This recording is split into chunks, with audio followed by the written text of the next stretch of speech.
Hello, all you fit, healthy warriors. In this video, I'm going to reveal to you how much protein you need to stay healthy. Welcome to FitHealthy.com, the #1 source for fitness, health, and weight loss. If you're not subscribed yet, make sure you click the subscribe button and hit the bell. Protein is an important food group, and not just for bodybuilders. While carbohydrates tend to be the most abundant food group, protein is just as important, especially if you care about how you look and how you perform. In this video, I'll explain some important facts you need to know about protein. First, what is protein? Protein, which contains 4 calories per gram and is made from substances called amino acids. For example, when you eat chicken, your body breaks the protein down into its individual amino acids and then turns them into what your body needs, whether it's bigger biceps or a stronger spleen. Lean meats like chicken and fish are great sources of protein. Dairy and soy are also good protein sources. Plant foods including grains, nuts, vegetables, beans, and seeds also contain amino acids, so it's possible for vegetarians to get enough protein without resorting to eating meat. However, this does require more planning and organization. No matter what type of protein you eat, they all end up as amino acids, and amino acids play a vital role in the health and function of your body. Complete and incomplete proteins. Proteins can be categorized as complete or incomplete. This refers to their amino acid content. There are 20 different amino acids, and of those 20 amino acids, 11 of them can be made by your body, and the remaining 9 essential amino acids you have to get from food. Foods that have all the essential 9 amino acids are known as complete proteins, and eating a diet rich in these foods means that your body has everything it needs to make the remaining 11 non-essential amino acids. Foods that have complete proteins include meat, fish, eggs, dairy, and soy. Nuts, beans, vegetables, and grains contain incomplete proteins. In fact, most of us would actually say these foods are not even proteins at all, but sources of carbohydrates. Foods that have incomplete proteins can be combined to make complete proteins, and these are called complementary proteins. For instance, rice and beans have complementary proteins. So what does protein do? First of all, our body needs protein for 2 main reasons: structure and function. Now, structure refers to how protein is responsible for tissue growth and repair. So, for instance, protein makes up a large percentage of your muscle mass, your skin, and your internal organs, as well as your hair, bones, and nails. Functional proteins are important parts of enzymes and hormones, which are chemicals that control the way your body works. Both types of protein come from the food you eat.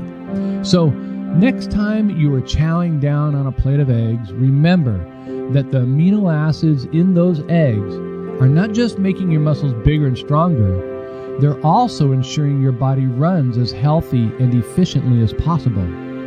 In some extreme circumstances, protein is also a source of energy, although it's pretty rare.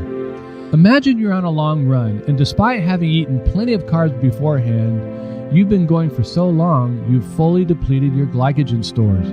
That's just another way of saying you've burnt through the carbohydrates in your muscles, and now you're essentially running on empty. So in this situation, your body will go all cannibal on you and start breaking down your muscle for energy. This process is called gluconeogenesis, which literally means your body is making new glucose. This means you'll be able to keep on running even though it'll be slow and painful. The same thing would happen if you were stranded on a desert island for a few months with nothing substantial to eat. Protein is also useful for dieters because it has a very high thermal effect. All this means is that eating protein uses a lot of energy, and so it causes a spike in your body's metabolic rate. And when your metabolic rate spikes, it burns fat. This is one of the reasons a high-protein, low-carbohydrate diet, such as the Atkins diet, is often very effective for losing weight. How much protein do you need? Well, the amount of activity that you do and the size of your body dictates how much protein you need and can use on a daily basis.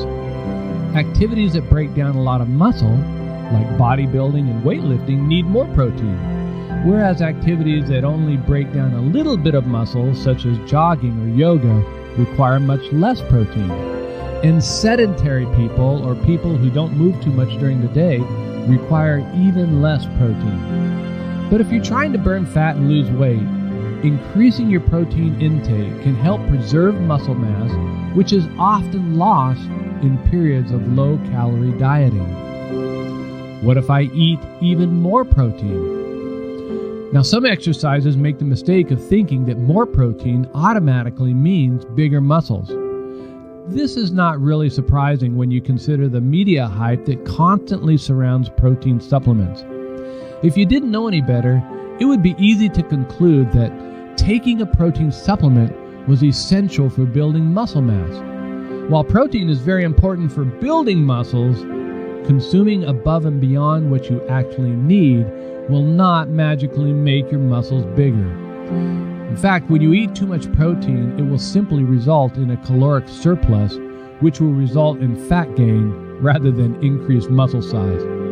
Increased protein intake beyond your body's ability to use it will increase your weight, but it'll just be fat gain and not muscle gain.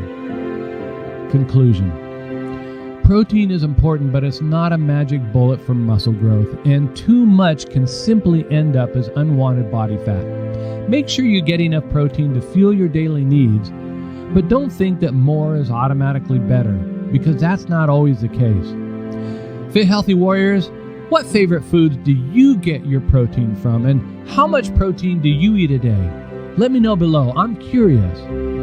And now, if you've enjoyed this video and learned something from it, do me a favor, make sure you give us a big thumbs up. And please remember to subscribe and hit the bell so that you can get our upcoming videos when they're released. And here's some other videos that I think that you'll enjoy.